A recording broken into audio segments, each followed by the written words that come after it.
मैं अभी house arrest में हूँ. I am under house arrest. Actually worse than house arrest. Prominent Ladakh activist, innovator and Maxis Award winner Sonam Wangchuk had to sit on a 5-day fast. Good morning world. Good morning world. Namaskar. Salam. Man who inspired the film Three Protest Idiots. against environment. All is not well in Ladakh. Capturing the headline. 5-day climate fast. What is driving you to do this? Inclusion of Ladakh. Climate activists now do a political activity. Harmful industrial activity. What is happening to our glaciers in Ladakh? मुद्दे को समझने से पहले हम ये समझेंगे कि सोनम वांगचुक कौन है. अगर इससे दिमाग में कहीं 3 इडियट्स आया है तो बिल्कुल सही जगह पर गए हैं. 3 इडियट्स में आमिर खान ने जो फुनसुक वांगड़ू का रोल प्ले किया था वो रियल लाइफ में सोनम वांगचुक हैं. तो ये लद्दाख के बहुत फेमस इंजीनियर एंड साइंटिस्ट हैं जो लद्दाख की एथनिक, एनवायरमेंटल एंड उनकी ओवरऑल डेवलपमेंट के लिए बहुत सारे एफर्ट्स कर रहे हैं. एनवायरमेंटल कंजर्वेशन के लिए उन्होंने लद्दाख में आइस स्तूपास नाम के आर्टिफिशियल ग्लेशियर्स बनाने शुरू किए हैं. आर्टिफिशियल ग्लेशियर्स के बारे में समझने के लिए आप इस वीडियो का रेफरेंस ले सकते हैं, वहाँ पर आपको आइस स्तूपास की पूरी साइंस मिल जाएगी. तो इस साल रिपब्लिक डे पर सोनम वांगचुक ने ये डिक्लेयर कर दिया था कि मैं 5 दिन का क्लाइमेट फास्ट रखूंगा.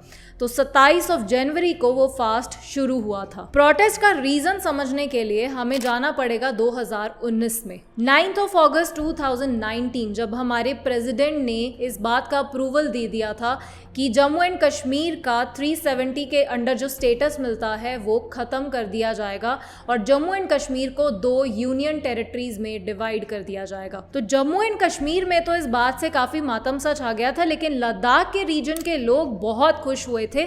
उन्होंने इस दिन को उनका पहला इंडिपेंडेंस डे भी डिक्लेयर किया था. लद्दाख के लोग बहुत सालों से यूनियन टेरिटरी का स्टेटस डिमांड कर रहे थे. उसका मेन रीजन ये था कि सेंटर से जो पूरा पैसा जम्मू एंड कश्मीर स्टेट को जाता था उसका बहुत कम हिस्सा लद्दाख और जम्मू में लगाया जाता था. उसका मैक्सिमम पैसा लाइक टू 70% पैसा कश्मीर में ही लगा दिया जाता था. तो ये इतनी खुशी की खबर आखिर उनके लिए गम में कैसे बदल गई, आइए इस वीडियो में समझते हैं. तो लद्दाख के लोगों की 2 तरह की डिमांड्स हैं. एक तो क्लाइमेट डिमांड्स हैं और एक पॉलिटिकल डिमांड्स हैं. जैसे कि आपको पता है लद्दाख के रीजन में देयर आर मैक्सिमम ग्लेशियर्स. तो वो ग्लेशियर्स काफी स्पीड से मेल्ट हो रहे हैं और कहा यह जा रहा है कि इस सेंचुरी के खत्म होने तक 2/3 of glaciers from Ladakh will disappear.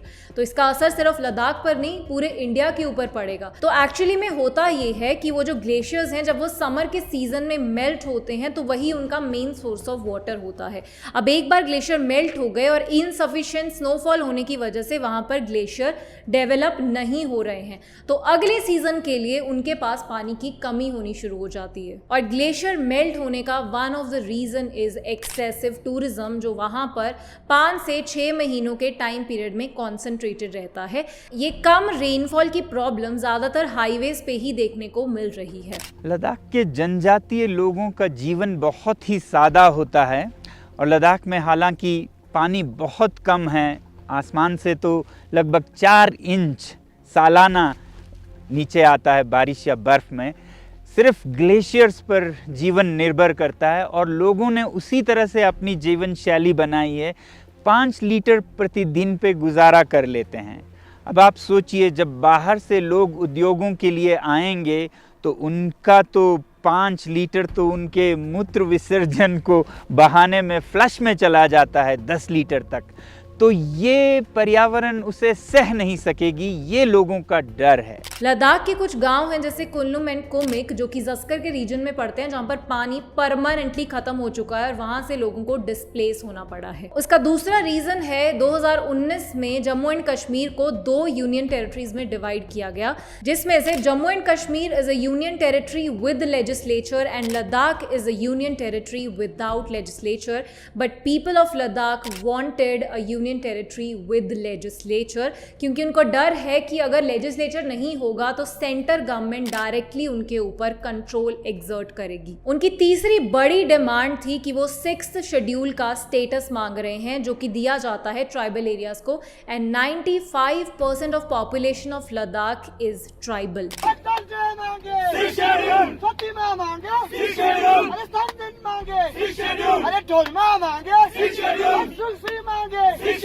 तो बेसिकली वहाँ के लोग ये क्लेम कर रहे हैं कि जब 2019 में ट्राइबल काउंसिल के लिए इलेक्शंस हुए थे तो बीजेपी के मैनिफेस्टो में पहले 2 पॉइंट्स में ये साफ लिखा हुआ था कि लद्दाख को 6 शेड्यूल का स्टेटस दिया जाएगा। एंड ऑल्सो सोनम वांगचुक ने एक ऐसा लेटर भी प्रेजेंट किया है जिसमें tribal affair minister Arjun Munda ने उनको लेटर में खास मेंशन किया था कि लद्दाख को 6 शेड्यूल देने की पूरी तैयारी की गई है। बल्कि मैं आपको बताऊं, जनजातीय मंत्री अर्जुन मुंडा जी ने खुद अपने आप एक पत्र लिखकर मुझे आश्वासन दिया, आप देख सकते हैं, कि हम लगे हुए हैं लद्दाख को 6 शेड्यूल में लेने के लिए, आप चिंता ना करें।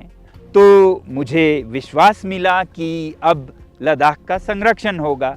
मगर लद्दाख के सभी लोगों की ये खुशियाँ दुख में बदल गई जब महीने बीत गए और उस बारे में कोई बातचीत नहीं हुई। और अब 2019 से 5 साल गुजर चुके हैं और अभी तक लद्दाख को 6 स्टेटस नहीं मिला है। इसके अलावा उनकी एक और बड़ी डिमांड है कि लेह और कारगिल के रीजन को अलग अलग पार्लियामेंट्री सीट्स दी जाएं ताकि वो दोनों एरियाज अपने आप को सेंटर लेवल पर रिप्रेजेंट कर पाएं। जैसा पौंडीचेरी में है जहाँ यूटी है मगर उनके अपने असेंबली है, चीफ मिनिस्टर, मिनिस्टर्स, एमएलएज चुने जाते हैं और वो चुने हुए प्रतिनिधि अपना विकास का प्रक्रिया संभालते हैं। इन्हीं सब मुद्दों के चलते सोनम वांगचुक ने सरकार से प्रोटेस्ट करने की परमिशन मांगी थी at a place which is called Khardungla, जो दुनिया के हाईएस्ट पासेस में से एक जगह है जहां पर टेम्परेचर -40 डिग्री तक भी चला जाता है। तो सरकार ने क्लाइमेट कंडीशंस को देखते हुए और उनकी जान के खतरे को देखते हुए उनको वहां पर प्रोटेस्ट करने की परमिशन नहीं दी, बल्कि उनको बोला गया कि आप अपना जो उनका इंस्टीट्यूट है हियाल, आप वहां पर जाकर प्रोटेस्ट कर सकते हैं। तो इसी तरह वो काटना चाहते हैं ऐसे हर अवसर को जिससे कि मेरी आवाज़ दुनिया तक पहुंचे और जिससे कि हाईलाइट उनके नाकामियों पर हो। तो जैसे ही वो 27 जनवरी को अपने इंस्टीट्यूट में प्रोटेस्ट करने की तैयारी करते हैं, वहीं सेंट्रल गवर्नमेंट वहां पर फोर्सेस को भेज देती है। और सोनम वांगचुक ने उसके बाद यूट्यूब पर वीडियो डाली थी जिसमें उन्होंने बोला था that I am under house arrest. जुले नमस्कार और सलाम। मैं आपको एक अपडेट दूं कि मैं अभी हाउस अरेस्ट में हूं। I am under house arrest, actually worse than house arrest. इन्हीं सब सिनारियोज के चलते उनसे एक बॉन्ड साइन कराने की कोशिश की गई थी जिसमें ये लिखा था कि वो लद्दाख की करंट पोजीशन और लद्दाख की प्रॉब्लम्स के बारे में ना तो कोई स्पीच देंगे और ना ही उसके रिलेटेड कोई मुद्दा उठाएंगे।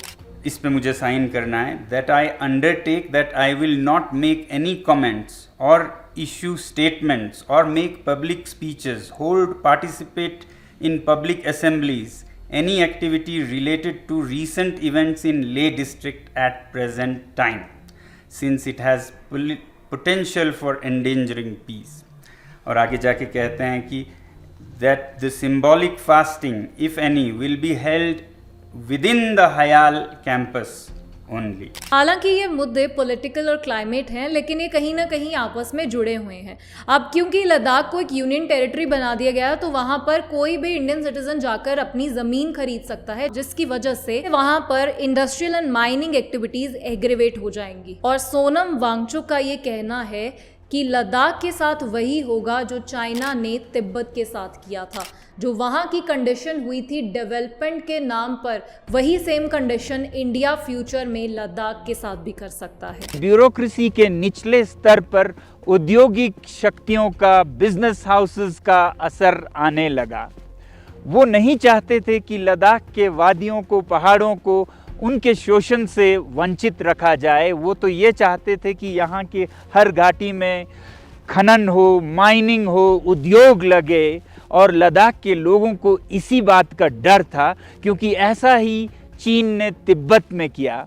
लेकिन ये प्रोटेस्ट उन्होंने सिर्फ लद्दाख तक सीमित नहीं रखा। 15 फरवरी को वो इस प्रोटेस्ट को करने के लिए दिल्ली में आए थे इन जंतर मंतर। तो उनका पर्पस ये था कि सेंटर की सरकार करीब से उनकी मुश्किलों को सुन पाए और बहरा बनने की कोशिश ना करे। सिचुएशन को डेप्थ में समझने से पहले हम ये समझते हैं कि शेड्यूल 6 क्या है, जो कि अब उनकी मेन डिमांड बनी हुई है। हमारे कॉन्स्टिट्यूशन का एक आर्टिकल है, आर्टिकल 244, जो कि 2 भागों में बांटा जाता है, 244(1) एंड 244(2).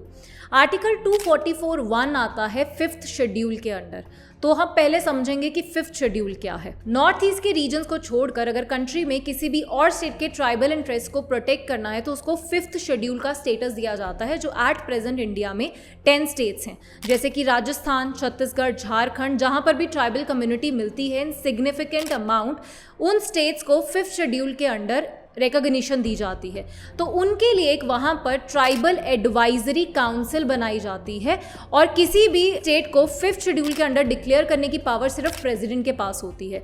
तो जिन भी स्टेट्स को इसके अंडर इंक्लूड किया जाता है वहाँ पर गवर्नर की एक स्पेशल रिस्पॉन्सिबिलिटी होती है कि वहाँ की ट्राइबल कम्युनिटीज़ के इंटरेस्ट को वो सेव करेगा।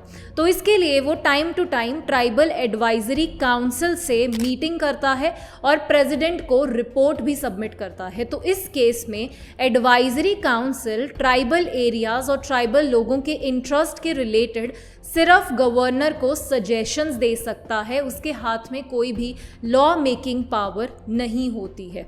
अगर हम बात करें आर्टिकल 244(2) जो आता है 6th शेड्यूल के तहत, तो ये सिर्फ इंडिया के 4 ही स्टेट्स को दिया जाता है, Assam, Meghalaya, Tripura and Mizoram. 6th schedule के तहत जिन भी एरियाज़ में ट्राइबल कम्युनिटीज़ रहती हैं उन एरियाज़ को ऑटोनॉमस डिस्ट्रिक्ट डिक्लेयर कर दिया जाता है और उनको रूल करती हैं autonomous district councils. Autonomous district councils में 30 मेंबर्स होते हैं, जिनमें से कम 26 मेंबर लोग डायरेक्टली इलेक्ट करते हैं और 4 मेंबर गवर्नर नॉमिनेट करता है। तो मैक्सिमम प्रोपोर्शन डिस्ट्रिक्ट काउंसिल में रिप्रेजेंट करता है वहाँ की ट्राइबल कम्युनिटीज़ को। So most important point here is कि डिस्ट्रिक्ट काउंसिल्स को कुछ चीज़ों की लॉ मेकिंग अथॉरिटी की पावर भी दी जाती है। डिस्ट्रिक्ट काउंसिल ये डिसाइड कर सकती है कि जो लैंड का एरिया है कौन सा एग्रीकल्चर को दिया जाएगा, कौन सा नॉन एग्रीकल्चर को दिया जाएगा। कुछ तरह के टैक्स भी कलेक्ट कर सकती है। एजुकेशन, डेवलपमेंट, वेलफेयर रिलेटेड जो लॉज बनाने होते हैं उस एरिया में, उसकी पावर भी ऑटोनॉमस डिस्ट्रिक्ट काउंसिल्स को दे दी जाती है। लद्दाख की अगर हम एडमिनिस्ट्रेशन की बात करें तो वहाँ पर भी 2 डिस्ट्रिक्ट काउंसिल एग्जिस्ट करती हैं, one for the area of Leh and another for the area of Kargil. लेकिन ये वो डिस्ट्रिक्ट काउंसिल्स नहीं हैं जो 6th शेड्यूल के तहत दी जाती हैं। ये उस एरिया की नीड्स को केटर करने के लिए वहाँ पर कुछ डिस्ट्रिक्ट काउंसिल्स अलग से एस्टेब्लिश हुई हैं। इनके पास वो सारी पावर्स नहीं है जो 6th शेड्यूल की ADCs को दी जाती हैं। So basically now people of Ladakh are demanding कि जो उनकी डिस्ट्रिक्ट काउंसिल्स हैं अगर वो 6th शेड्यूल के अंडर रिकॉग्नाइज हो जाते हैं तो उनके पास मेजर पावर आ जाएगी। जैसे उन्होंने अभी बोला कि अगर लद्दाख के एरिया को 6000 करोड़ का एलोकेशन मिलता है तो उसमें से डिस्ट्रिक्ट काउंसिल के पास सिर्फ 500 करोड़ का राइट है उस पैसे को यूज़ करने का। बाकी का सारा पैसा कहाँ पर लगेगा, इस बात का एक्सक्लूसिव राइट गवर्नर को दिया जाता है। तो इस सारे मुद्दे के चलते मिनिस्ट्री ऑफ होम अफेयर्स ने एक हाई पावर्ड कमेटी एस्टेब्लिश की थी, जिसमें उन्होंने कारगिल और ले दोनों के डिस्ट्रिक्ट काउंसिल्स को इनवाइट किया था कि आप आइए हमारे साथ बात कीजिए। जिसमें मिनिस्ट्री ऑफ होम अफेयर्स की कमेटी के कुछ ऐसे पॉइंट्स थे कि वो वहाँ के लोगों की एम्प्लॉयमेंट, वहाँ के लोगों के कल्चर को प्रिजर्व करने के लिए एफर्ट्स करेंगे। बट काउंसिल्स ने स्ट्रेट अवे मना कर दिया कि अगर 6th शेड्यूल और ये सारे मुद्दे डिस्कस नहीं किए जाएंगे तो वो इस मीटिंग को अटेंड करने के लिए नहीं आएंगे। Keeping all these things in view, मैं यहाँ पर एक बात आपको बताना चाहूँगी कि लद्दाख के पूरा एरिया की पॉपुलेशन सिर्फ 3 लाख की है। पूरे एरिया की पॉपुलेशन की बात कर रही हूँ मैं। तो क्या लद्दाख को और ज़्यादा डिस्ट्रिक्ट काउंसिल्स की ज़रूरत है? तो मेरे ख्याल से नहीं है। लद्दाख को सिर्फ इन डिस्ट्रिक्ट काउंसिल्स की पावर की ज़रूरत है, ना कि ज़्यादा ऑटोनॉमस डिस्ट्रिक्ट काउंसिल्स की। उनके पास सफिशिएंट रिप्रेजेंटेशन है बट उनके पास लॉ मेकिंग पावर कम है और उनके पास फंड्स का एलोकेशन कम है। That is their real problem. And as responsible citizens of India, whenever to go to such serene places like Ladakh as tourists, it is our responsibility to safeguard the diversity and ecosystem of the area. आपने YouTube पे videos देखी होंगी जहाँ पर लोग lakes के अंदर अपनी गाड़ियाँ चला रहे हैं, जहाँ से वहाँ पे रहने वाले कुछ स्पीशीज़ जो हैं वो बहुत ज़्यादा इफेक्ट हो रहे हैं। We are littering the place with garbages full of plastic, steam which is never going to degenerate and it's going to exist there for a really long time. तो अगर कोई जगह खूबसूरत है तो उसे खूबसूरत रहने देना चाहिए। आपके इस मुद्दे के बारे में क्या विचार हैं? कमेंट सेक्शन में ज़रूर बताइए।